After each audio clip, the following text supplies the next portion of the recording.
Dalam Tuhan Yesus yang siap sama-sama katakan amin. Berikan tepuk tangan yang meriah bagi Tuhan Yesus.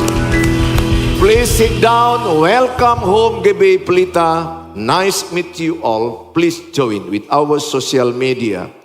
Shalom bagi Bapak Ibu yang ada di live streaming, yang ada di YouTube, dimanapun saudara berada. Doaku tetaplah engkau kuat ketika ada penderitaan hidupmu. Karena lewat penderitaan itu engkau semakin matang dalam karakter, dan engkau semakin utuh, dan engkau semakin sempurna di dalam Kristus lewat penderitaan. Hari ini kita diberkati dengan firman Tuhan dalam kitab Yohanes 15 ayat 1 sampai kepada ayat yang ke-8. Dan saya juga menghimbau kepada semua saudara-saudara supaya saudara juga aktif di dalam sosial media gereja, Bapak Gembala, terlebih YouTube ya. Saya minta dengan sangat kalau saudara punya YouTube, subscribe-lah Suheri Gultom, like, share, and comment. Itu penting, sangat penting mempromosikan firman Tuhan. Bukan mempromosikan saya, mempromosikan firman Tuhan. Firman Tuhan yang saya sampaikan hari ini sampainya bisa ke Malaysia, bisa ke Taiwan, Amerika, ke NTT. Di YouTube, saudara yang menonton ini, silakan buat daerahmu topik-topik doa yang sedang kau harapkan. Kami punya menara doa setiap hari Sabtu, selalu mendoakan semua topik-topik doa yang ada di sosial media. Karena doa orang benar sangat besar kuasanya. Tanya sebelahnya, sudah subscribe enggak YouTube Pak Suheri? Tanya sebelahnya dulu. Terus ditanya dia, siapa Pak Suheri? Makanya lihat di YouTube. Ya, saudara kan sudah di sini. Subscribe dong. Like, share, and comment. Sebanyak-banyaknya. Mempromosikan firman Tuhan, diberkati Tuhan. Ya, mempromosikan firman Tuhan, pasti diberkati Tuhan. Hari ini kita diberkati dengan firman Kristus memberi kekuatan. Dan saya juga akan bawakan secara khusus bagaimana kita dibersihkan Tuhan lewat penderitaan hidup kita. Lewat firman Tuhan kita juga dibersihkan Tuhan. Yohanes 15 ayat 1 sampai 8. Mari sama-sama kita baca 1-2 ya. Akulah pokok anggur yang benar dan Bapakulah pengusahanya. Setiap ranting padaku yang tidak berbuah dipotongnya, dan setiap ranting yang berbuah dibersihkannya, supaya ia lebih banyak berbuah. Kamu memang sudah bersih karena firman yang telah kukatakan kepadamu. Tinggallah di dalam aku dan aku di dalam kamu, sama seperti ranting tidak dapat berbuah dari dirinya sendiri kalau ia tidak tinggal pada pokok anggur. Demikian juga kamu tidak berbuah jikalau kamu tidak tinggal di dalam aku. Akulah pokok anggur dan kamulah ranting-rantingnya. Barang siapa tinggal dalam aku dan aku dalam dia, ia berbuah banyak. Sebab di luar aku kamu tidak dapat berbuat apa-apa. Barang siapa tidak tinggal di dalam aku, ia dibuang keluar seperti ranting dan menjadi kering. Kemudian dikumpulkan orang dan dicampakkan ke dalam api, lalu dibakar. Jikalau kamu tinggal dalam aku dan firmanku tinggal dalam kamu, mintalah apa saja yang kamu kehendaki dan kamu akan menerimanya. Dalam hal inilah Bapakku dipermuliakan, yaitu jika kamu berbuah banyak, dan dengan demikian kamu adalah murid-muridku. Ayat ini berkata ayat 8, dan dalam hal inilah Bapakku dipermuliakan, yaitu jika saudara berbuah banyak, dan dengan demikian kamu adalah murid-muridku. Ayat 7 itu dikatakan, kalau engkau tinggal dalam aku dan aku dalam engkau, mintalah apa saja, maka engkau akan memperolehnya. Mintalah apa saja, maksud Alkitab dalam kitab Yohanes 15 itu adalah mintalah supaya engkau menjadi ranting yang berbuah. Bukan bicara di sini, oh minta harta, minta jabatan, minta kecantikan, minta uang. No, bukan. Mintalah supaya hidupmu berbuah. Kalau engkau berbuah, engkau mempermuliakan Tuhan, engkau murid Tuhan, buah pertobatan, buah keselamatan, buah jiwa-jiwa, buah Roh Kudus. Sehingga engkau ranting yang berbuah, bukan ranting yang kering. Ranting yang kering dipotong, dicampakkan dalam perapian. Apa arti ranting yang kering atau pohon yang tidak berbuah? Itu adalah menggambarkan ada orang ikut Tuhan, kelihatan ikut Tuhan, kelihatan rajin. Sebenarnya dia tidak melekat dengan Tuhan. Sebenarnya dia tidak di dalam Tuhan, atau KTP Kristen tapi palsu. Sehingga hanya KTP-nya yang ke sorga, dia tidak. Saya ajak sama-sama hari ini, mintalah Tuhan, buat aku berbuah. Buat aku berbuah. Ingat saudara, buah itu, ini khotbah topikal, bukan eksposisi. Sehingga saya tidak mengeksegese ayat demi ayat. Tapi topiknya adalah Kristus kekuatan bagiku. Kristus memberi kekuatan bagiku. Saudara, kalau kita lihat buah, yang menikmati buah itu siapa? Orang lain. Bukan pokoknya, bukan buah itu sendiri. Buah itu dinikmati orang lain. Coba saudara lihat, buah jeruk sekilo berapa sekarang? Berapa sekilo? 17. Kalau agak enak mungkin manis 22. Ya, sekilo. Oke, diambil buah jeruknya satu buah. Kemudian dimasukkan ke juicer. Alat penjus. Masuk dia. Diperas. Yang minta pun di hotel JW Marriott bintang 5. Aku mau jus yang ori. Tidak boleh tambah air, tidak boleh tambah gula. Ori ya. Yes sir. Diambil 2. Ori. Diperas lagi. Buah yang tadi kita lihat bentuknya bulat jadi cair. Keluar dia. Coba aku tanya, tadi harganya 1 kilo katakanlah 22.000. Sekarang buah jus itu diambil 2 buah, diletakkan di meja di hotel JW Marriott. Kira-kira harganya ini berapa sekarang? Berapa di hotel bintang 5? Ya, yang tahu hotel 80.000. Itu hanya 2. Dari sekilo mungkin ada beberapa buah. Naik harga. Hidupmu itu semakin menderita, semakin keluarlah keharuman hidup. Semakin dalam proses, semakin dibentuk Tuhanlah keaslian hidupmu. Ori. Hidupmu yang sebenarnya itu dibentuk ketika dalam penderitaan. Amsal 24 ayat 10. Kerdillah kekuatanmu kalau engkau mengeluh dalam persoalan hidup. Maka saya ajak semua sama-sama, ayo mau berbuah. Buah itu dinikmati orang.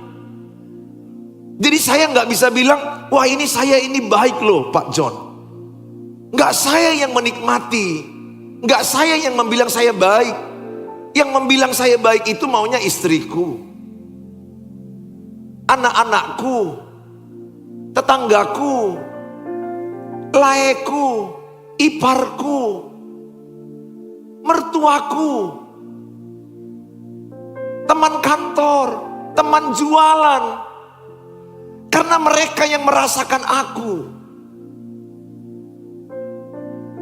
Siapa yang pernah punya pengalaman? Pernah lempar buah mangga orang lain. Buah mangga Pas lewat sekolah, dilihat ada mangga, menggoda dia. Dekat tapi nggak sampai, nggak sampai. Sampai naik ke leher kawannya, ke pundak kawannya. Nggak sampai sedikit lagi. Sampai kawannya, cepatlah. Buah mangga atau buah jambu. Siapa yang pernah seperti itu? Pernah. Bertobatlah sebab kerajaan Allah sudah dekat. Jangan bilang sebelahnya, jangan mencuri lagi. Ini cerita masa lalu.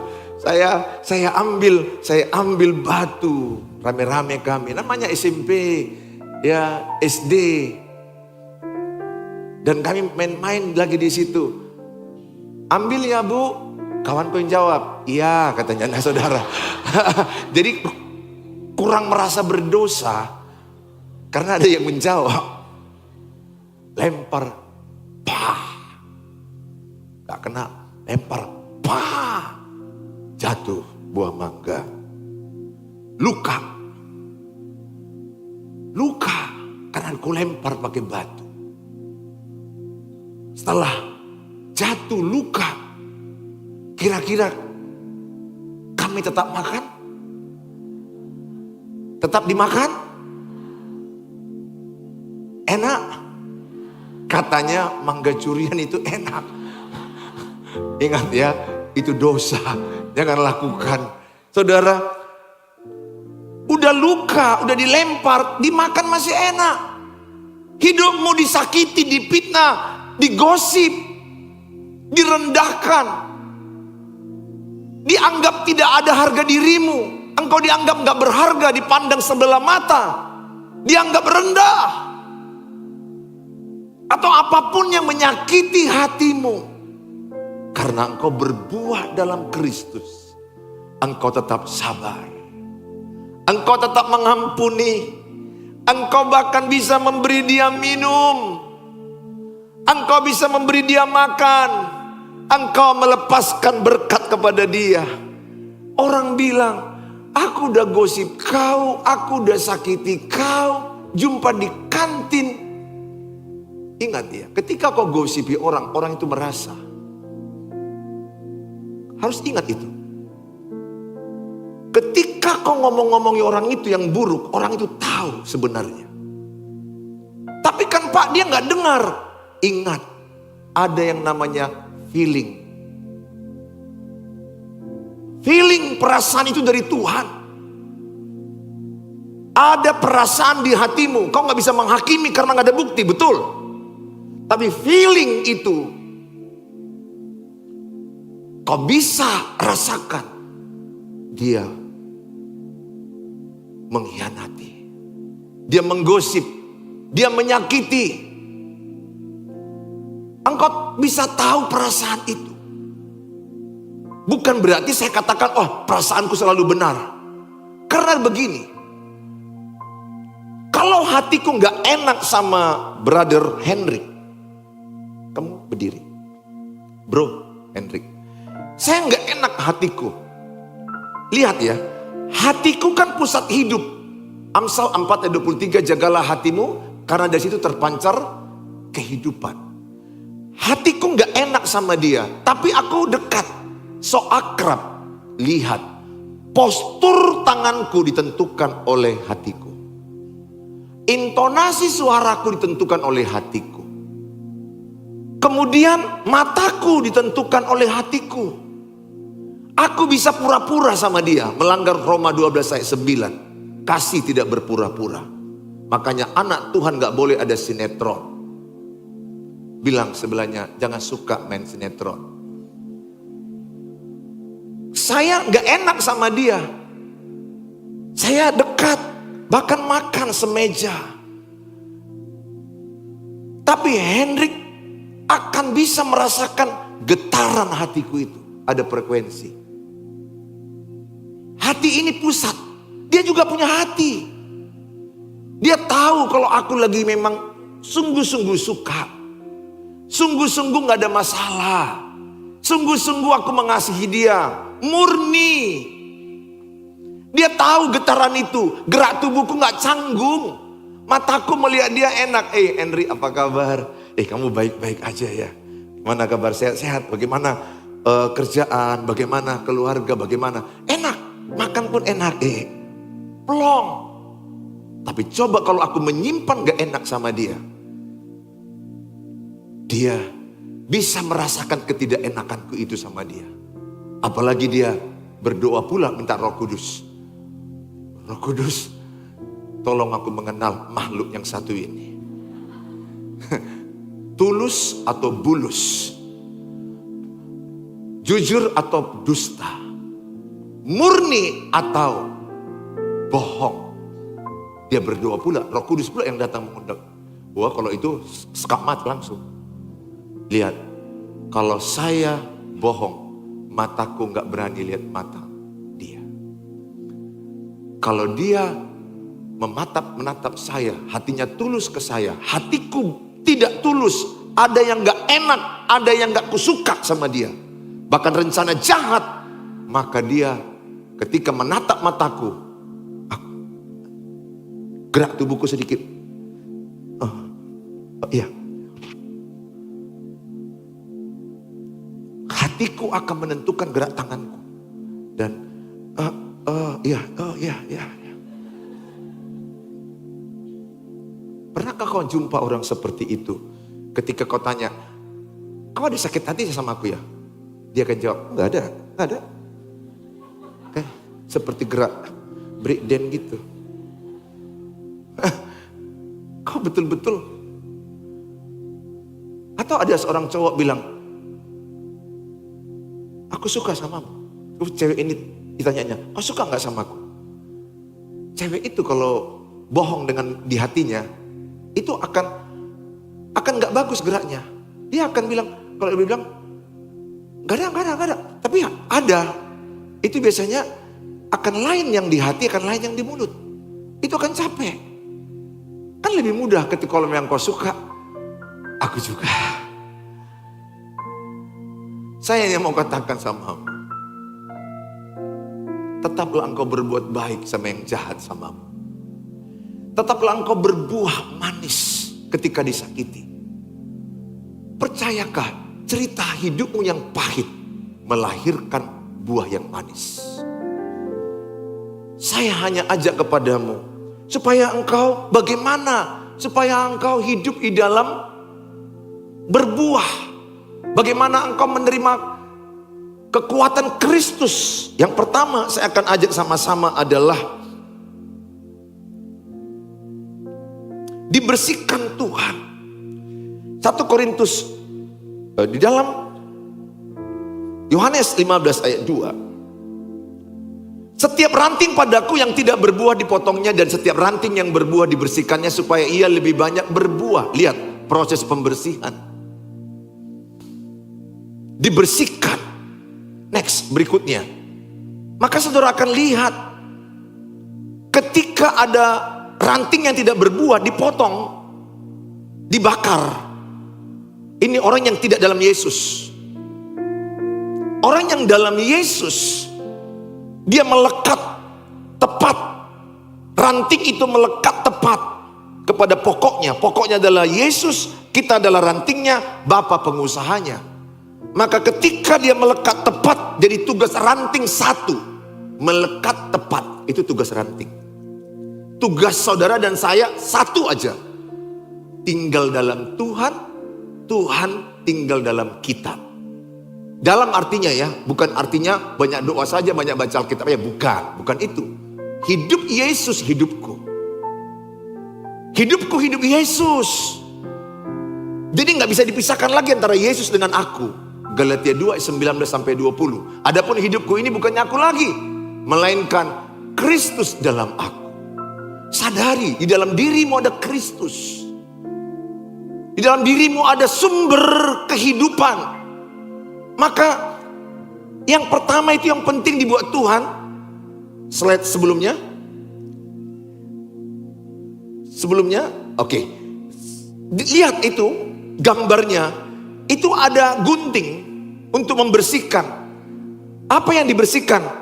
Pernah lihat ranting ada residu, sisa-sisa daripada bunga-bunga atau daun-daun yang udah layu, yang gak ada gunanya, dipotong, dibersihkan. Atau situ ada debu-debu, atau ada serangga, atau ada yang lain-lain, itu bisa dibersihkan. Kenapa dibersihkan? Supaya berbuah makin lebat. Dibersihkan itu, bendanya aja coba lihat, tajam, kadang menyakitkan. Lihat, ini poinnya. Kadang ketika engkau dibersihkan Tuhan, engkau menjerit. Kadang ketika kita dibersihkan Tuhan, sakit Tuhan, sakit. Gak kuat Tuhan, sakit. Dibersihkan itu tidak enak, menyakiti. Tapi saya hanya mau katakan, ketika engkau dibersihkan, jangan jauh dari Tuhan. Ada orang begini, semakin ada masalah dia jauh dari Tuhan, malas ibadah, malas berdoa, malas menyembah Tuhan, malas datang di sel grup. Sebaliknya harusnya adalah semakin ada persoalanmu, semakin datang ke Tuhan, semakin baca Alkitab, semakin berdoa, semakin lebih bertekun. Lihat di Alkitab, jelas dikatakan dalam kitab Roma 5 ayat 3 sampai 5. Saudara, dalam kitab Roma 5 ayat 3 sampai 5. Dan bukan hanya itu saja, kita malah bermegah juga dalam apa? Siapa yang mau bermegah dalam kesengsaraan? Oh, jadi ayat ini kita apakan lah ya. Ayat ini kan suruh bermegah dalam itu, bermegah dalam kesengsaraan. Maksud bermegah di situ adalah bahagia dalam kesengsaraan. Kitab Matius 5 dikatakan, bahagia ketika engkau dianiaya, dikucilkan. Yakobus 1 dikatakan ayat 2, berbahagia ketika ada pencobaan. Aduh, memang ketika dikasih pencobaan itu gak langsung ketawa kita. Bukan bicara masalah ketawa, hatimu tidak mengeluh, hatimu bersyukur. Aku percaya lewat penderitaan ini ada kebaikan Tuhan, lewat persoalan ini ada rencana Tuhan. Maka dikatakan ayat yang ketiga, malah bermegah juga dalam kesengsaraan kita, karena kita tahu bahwa kesengsaraan itu menimbulkan apa? Ketekunan. Ayat yang keempat, dan ketekunan menimbulkan tahan uji, tahan uji menimbulkan pengharapan. Ayat 5, pengharapan tidak mengecewakan, karena kasih Allah telah dicurahkan dalam hati kita oleh Roh Kudus yang telah dikaruniakan kepada kita. Saya mengajak saudara, ketika engkau ada penderitaan, bermegahlah, berbahagialah. Kalau engkau masih menderita, tandanya engkau masih hidup. Tapi kalau engkau sudah gak menderita lagi, mungkin engkau sudah mati. Gak ada manusia di dunia ini yang tidak menderita. Lihat aja lah sebelah kiri kananmu itu, sependeritaanmu itu. Lihatlah wajah kiri kanan, katakan nama dia, kita sependeritaan. Hanya ceritanya aja yang beda. Ada yang menderita, orang tuanya berantem, orang tuanya pisah-pisahan, anak-anaknya hancur, ada uangnya gak ada, pekerjaannya hancur, kesehatannya bermasalah. Gak ada lah, saya gak ada jumpai manusia yang tidak menderita. Sekarang apa reaksimu ketika menderita? Apakah mengeluh seperti orang Israel ketika gak ada makanan dan minuman, maka mereka binasa di padang gurun? 1 Korintus 10 ayat 10, mengeluh bersungut-sungut mengundang roh kematian. Maka orang yang mengeluh akan lebih cepat mati, karena dia mengundang roh kematian dalam hidupnya. Dalam kitab Amsal dikatakan, hati yang gembira adalah obat yang manjur. Sehingga kalau engkau lebih banyak bergembira, engkau lebih lama hidup. Dan lebih bertahan dalam hidupmu. Oleh karena itu saya ajak sama saudara, punya pengharapan yang tidak mengecewakan. Ada satu kejadian tragis di Inggris. Ketika mau pulang dari kantor, seorang yang bekerja di suatu perusahaan restoran yang besar, ada mereka tempat kulkas yang besar menyimpan makanan. Kemudian ada seorang anak gadis pekerja, dia terakhir pulang, dia mencek-cek bagian daripada kulkas itu ke dalam, lihat makanan, lihat ikan-ikan yang mau lagi, daging-daging apakah semua bagus. Nah sementara anak gadis ini sebelum pulang sering menyapa security. Ini penting loh engkau belajar menyapa orang. Supaya orang tahu kau masih hidup atau masih udah gak hidup lagi. Sapa-sapa sebelum itu. Supaya jangan. Dia sering menyapa security. Bro, pulang ya. Oke sis. Tiap hari, sebulan, setahun, 5 tahun. Pulang ya bro. Oke sis. Hati-hati. Si security satu hari, ya lihat jam 5. Oh, mungkin masih sibuk. Jam 8 malam. Lah, gak ada sapaan. 5 tahun asal pulang. Bro, pulang ya. Itu contoh yang bagus loh. Karena ada orang masuk rumah gak nyapa. Kayak setan lah. Masuk gak tahu, pulang gak tahu. Ada gak di rumahmu manusia kayak gitu? Kayak kuntilanak. Datang pun gak ada yang tahu, pergi pun gak ada yang tahu. Kita manusia bersosial, suka menyapa. Kalau saya di Nias, Yahowo. Saya begitu. Di Batak, Horas. Saya pernah pelayanan di Nias, masuk ke hutan-hutan, ke pedalaman. Di sana kan biasa kalau kadang-kadang kan bawa pisau yang apa itu, parang yang panjang itu. Gini, buka baju pula kayak gini kan. Tengah jalan, aku berdua sama orang kita Nias juga di supir. Itu mau diapain kita? Tenang Pak Pendeta, tenang. Ya tapi kan gini kayak gini kan. Dengan sapaan aja. Yahowo Amada. Yahowo. Aman. Oh, aman dengan Yahowo aja. Jangan malas-malas nyapa orang ya. Di gereja ini pun kalian janganlah gak nyapa-nyapa. Shalom. Kan sudah bebas COVID. Shalom. Damai sejahtera bagimu. Ini gak duduk gak ada yang tahu. Pulang pun gak ada yang tahu. Tiba-tiba dia sudah di sorga dia saudara.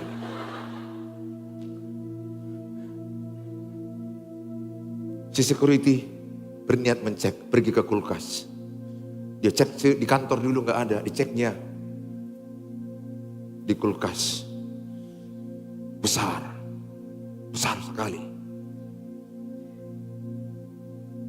Ternyata besok paginya, diceknya mulai besok paginya, jam 9 gak ada, dicek mulai paginya, sudah pagi. Feelingnya gak enak, ini sekali lagi feeling ya. Ingat feeling itu bisa terjadi. Diceknya, didapatnya wanita itu beku di kulkas. Dia bertahan hidup hanya karena dia percaya aku masih bisa hidup. Mungkin ada orang menemukan aku. Mungkin ada orang yang akan mencari aku. Betul ada orang mencari dia. Itu kisah nyata. Dan dia selamat. Karena dia punya pengharapan. Bayangkan banyak orang mati karena gak punya pengharapan.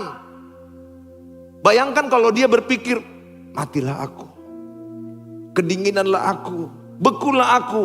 Semua kata-kata negatif jadilah pada dia. Makanya seberat apa hidupmu, hati-hati kata-katamu. Kata-katamu berkuasa. Jangan bilang mati aku, jangan bilang gila aku, stres aku, hancur aku, rumah tangga aku bisa bubar, bisa cerai, bisa beginilah hancur hidupku, masa depanku gak ada lagi, aku gak berharga. Jangan undang hal yang buruk terjadi padamu. Setiap perkataanmu adalah undangan bagimu.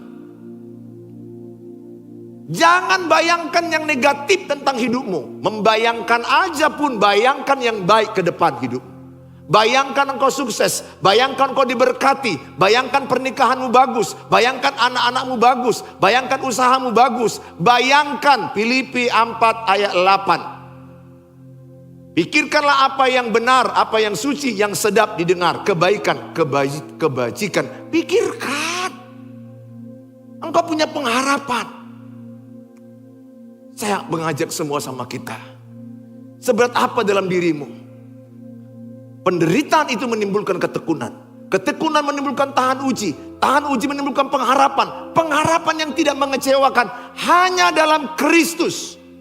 Pengharapan pada manusia, engkau akan kecewa. Kenapa tidak perlu berharap kepada manusia? Satu, manusia terbatas. Dua, manusia berubah-ubah. Sebentar bilang dia yes, besok no. Yang ketiga, dia menolongmu tapi mengungkit-ungkit apa yang diberikannya kepadamu. Sikit yang dikasih samamu, tapi ngomongnya udah ke langit. Nggak usah berharap pada manusia. Nabi Elia ketika musim kering di sungai Kerit, dia berharap sama Tuhan. Burung gagak dikasih Tuhan. Ingat, yang menolongmu itu adalah Tuhan. Tuhan hanya pakai si A, si B, si C. Jadi jangan berhalakan kali orang yang menolongmu. Hormati betul, ucapkan terima kasih betul. Berharap sama Tuhan. Saya mengajak semua saudara.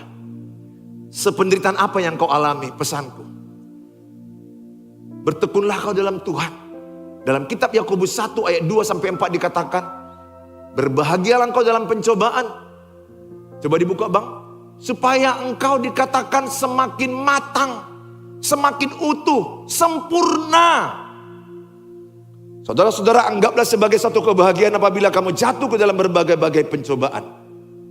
Yang ketiga, sebab kamu tahu bahwa ujian terhadap imanmu itu menghasilkan apa? Ketekunan. 4. Maka ayat yang keempat. Dan biarkanlah ketekunan itu memperoleh buah yang matang. Supaya kamu menjadi apa? Sempurna dan utuh dan tak kekurangan satu apapun. Membuat karakterku matang, utuh, sempurna lewat penderitaan. Gak ada jalan instan, adikku. Jangan suka yang instan-instan. Tadi malam beberapa makan mie instan kau kurasakan. Karena kulihat dari matamu, mata instan. Bukan instan. Mental instan. Jalani, kadang dibersihkan itu sakit. Proses itu sakit, jalani. Jangan mengeluh. Sakit Pak dikhianati. Sakit Pak dipitnah. Sakit kali Pak aku direndahkan. Dibilang pimpinanku, kau manusia gak becus, gak ada artinya kau. Hargamu tidak ada. Sesukumu begitu, sekampung. Ada orang yang kalau menyakiti itu sampai suku loh. Jangan.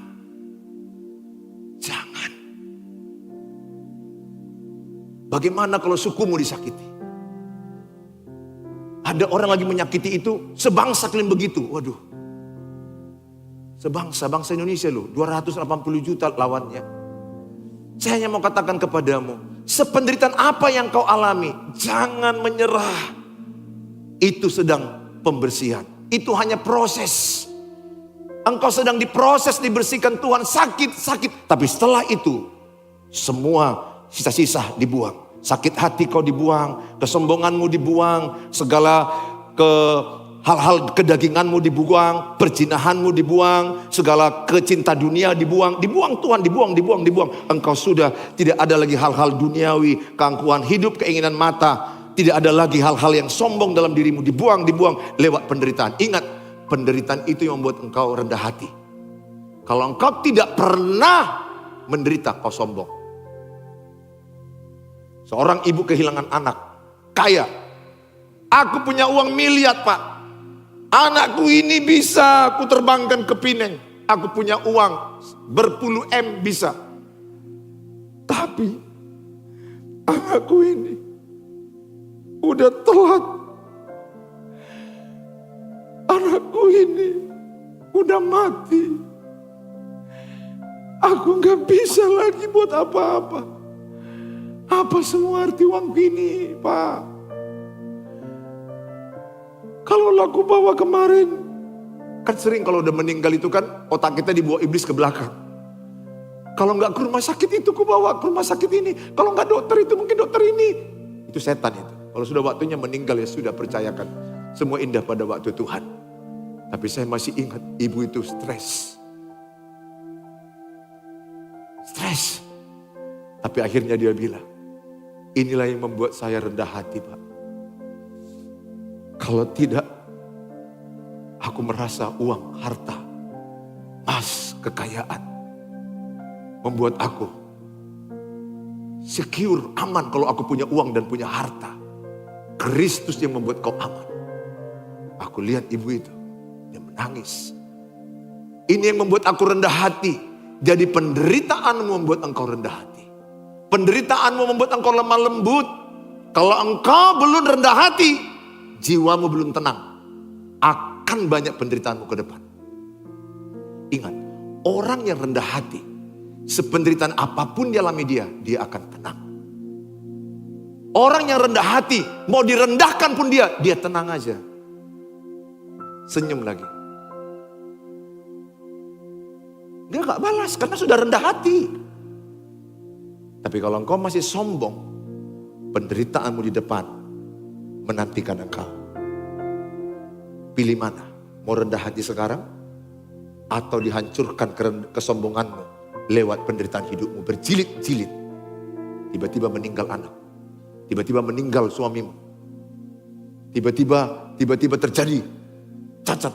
Yang kau selama ini mungkin jalan sombongnya mungkin ke gereja dengan pakai hak tinggi.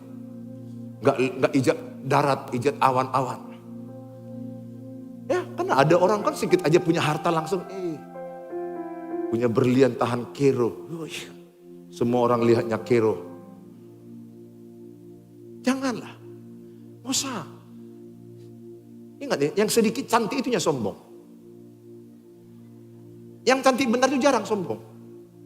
Sedikit kaya, itu sombong. Sedikit pintar, itu sombong. Yang sedikit-sedikit itu yang sombong. Percayalah kalian. Pengusaha Facebook, Mark Zuckerberg. Mark apa? Ya Zuckerberg. Oh ya, sorry ya Mark Zuckerberg. Mark Zuckerberg, saya tertarik lihat dia. Lihat, dia punya aset berapa triliun. Hartanya itu entah, kalau orang bilang 7 turunan, kita mungkin bilang 700 turunan, gak siap-siap lagi tuh. Angkin kayanya, lihat dia hanya pakai t-shirt, celana pendek, selop swallow, biasa aja. Bawa istrinya, sama juga. Itu orang kaya betul.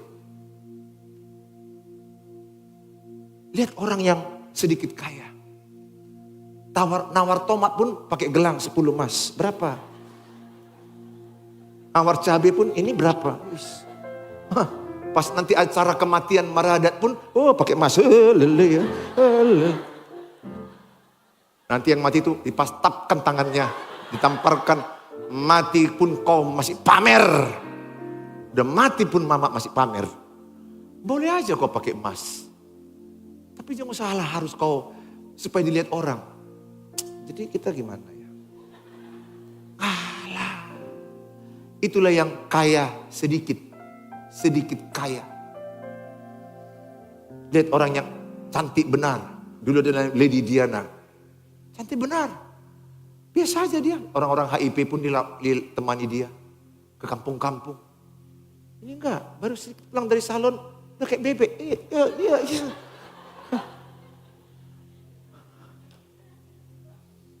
Salah.